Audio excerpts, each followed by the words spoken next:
So today, we're diving into a really fascinating story. It's from the Gospel of John, chapter 9. And we're looking at it through the lens of this sermon by Minister Josh Bullock called Now You See Me Cross-Examined. It's about a man born blind. Jesus heals him. And then the questioning starts. Intense questioning. Yeah, it's not just a Bible story, is it? It feels, I don't know, relatable. That experience of having what you know, what you've experienced, put under the microscope, challenged. Absolutely. We've all been there, haven't we? Felt like we were being cross-examined about something core to us. So our mission today is really twofold. First, what does it actually mean to be a witness? And second, what about that cross-examination that seems to inevitably follow? How do we navigate that? Plus, Minister Bullock brings in some other sort of related themes we'll touch on, like the dangers of entitlement. That's an interesting one. And the idea of genuine worship, what that really looks like. So the scene opens, Jesus encounters this man, blind from birth, and he heals him. Right. Uses clay, tells him to wash in the pool of Siloam. Standard stuff for Jesus, maybe, but there's a catch. The catch being? He does it on the Sabbath.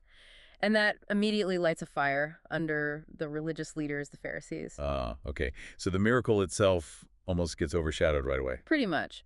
John 9, verse 16 makes it clear. Some Pharisees are instantly saying, this man can't be from God. He doesn't keep the Sabbath. Controversy from the get-go. Wow. So their focus is purely on the rule-breaking, not the life-changing healing. Exactly. Which tells you a lot about their priorities, perhaps. So they launch an investigation. First stop, the man who was healed. Right. Verse 15, they ask him point blank, how did you get your sight? And his answer, it's just perfect in its simplicity. He put clay on my eyes, and I washed, and I see. No spin, no interpretation, just facts. Just the facts. And that simple testimony, interestingly, causes a rift among the Pharisees themselves. Some are sticking to the Sabbath line, but others are like, hang on, how can a sinner perform signs like this? So his direct experience challenges their neat categories. It really does. But they don't stop there. The pressure ramps up. Okay, what's next? They ask him his opinion of Jesus. What do you say about him since he opened your eyes? And when that doesn't satisfy them. They start questioning if he was even born blind at all. They actually haul in his parents. Seriously, they doubt his identity. Yep. Verses 18 to 23, they grill the parents. And how do the parents handle that? I imagine that's pretty intimidating. Oh, very. You can feel their fear. They confirm, yes, this is our son, and yes, he was born blind. But when it comes to how he sees now, they back off. They totally defer. He's of age. Ask him. Why? Verse 22 spells it out. They were scared of being kicked out of the synagogue. Anyone acknowledging Jesus as the Messiah faced expulsion. Wow. That's serious social and religious pressure. Huge pressure. Which brings us to this idea Minister Bullock emphasizes. Cross-examination. Okay, so connecting the legal term to this experience. Exactly. Legally, cross-examination is when the opposing side questions a witness, trying to poke holes in their story, right? Yes, standard courtroom stuff. Bullock uses it as a metaphor for how our own beliefs, our own testimonies about what we've experienced often get challenged, especially if they run counter to the prevailing narrative. That makes sense, that feeling of being interrogated about your truth. And notice the Pharisees' tactics here. They aren't just asking questions, they're trying to discredit the witness, and by extension, Jesus. How so? Look at verse 24. They bring the man back and say, give glory to God. We know that this man, Jesus, is a sinner. So it's not even a question, it's a statement, an accusation. Precisely. Minister Bullock calls it bait. They're trying to corner him. Agree with us that Jesus is bad news. Trying to box him in, like you said. Yeah. If he agrees, maybe the healing seems illegitimate. Right. Or if he defends Jesus, he's directly opposing the authorities. It's a tough spot. But his response, it's legendary, isn't it? It really is. Verse 25, whether he is a sinner or not, I do not know. Total honesty. But then, one thing I do know, I was blind, now I see. Boom, that's it. The power of direct, undeniable personal experience, it just cuts through all their theological wrangling. And it seems like, paradoxically, all this questioning actually makes him bolder. That's a key point Bullock makes. The cross-examination forces the man to articulate, to own his experience, and it solidifies his conviction. His boldness grows under pressure. It's like the challenge refines his understanding and his willingness to state it. Yeah. Which ties into another point, a cost of being a witness. Okay. Minister Bullock points out the Greek word for witness is martys.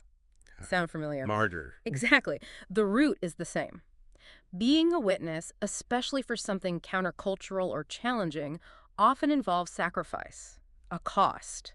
Standing by your truth might mean facing exclusion. And that's exactly what happens to this man, right?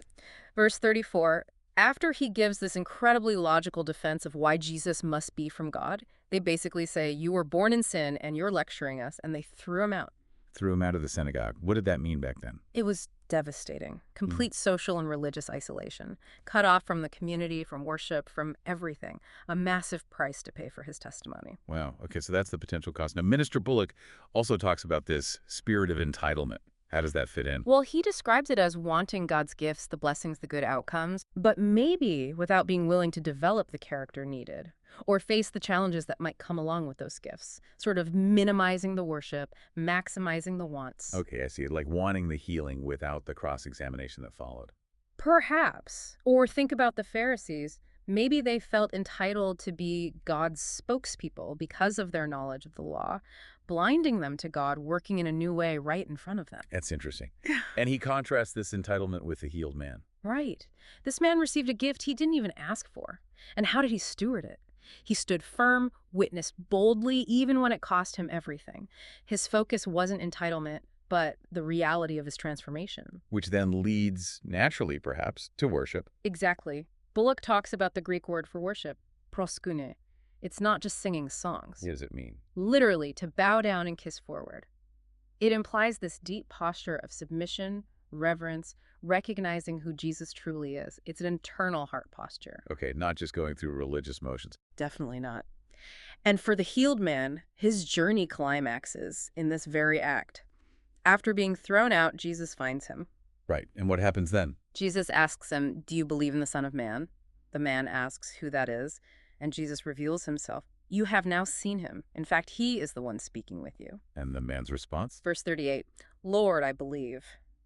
And he worshipped him, proskuno.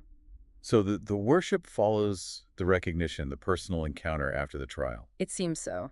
The direct encounter solidifies everything. Bullock interprets Jesus saying, you have now seen him, as more than just physical sight. It's like, now you really see me.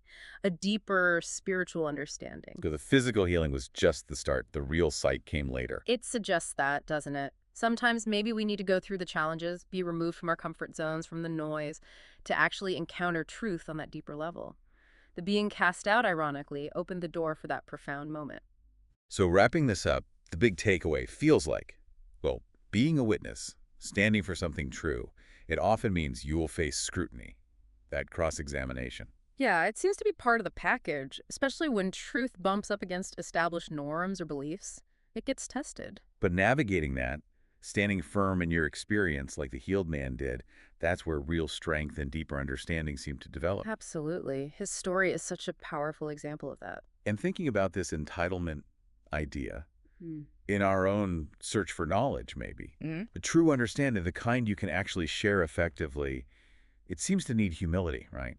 A willingness to be challenged. I think so. It's not just about gathering facts like trophies. It's about letting that knowledge change you, open your eyes, spiritually speaking. Which might lead to that deeper appreciation, that kind of worship of the truth you found.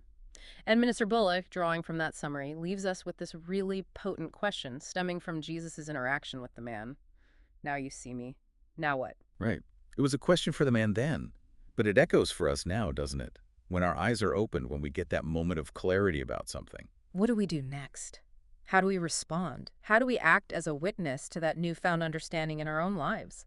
It really suggests the journey doesn't end with the aha moment. In a way, that's just the beginning. Exactly. Now that you see, what are you going to do? How will you handle the inevitable cross-examinations that follow? That's the real question.